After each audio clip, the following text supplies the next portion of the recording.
إنا أنزلناه قرآنا عربيا لعلكم تعقلون. أعوذ بالله من الشيطان الرجيم.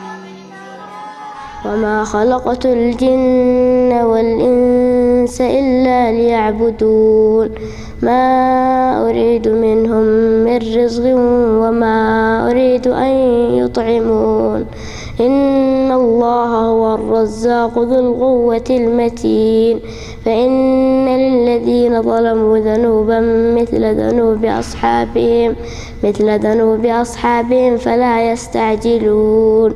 فويل للذين كفروا من يومهم الذي يوعدون.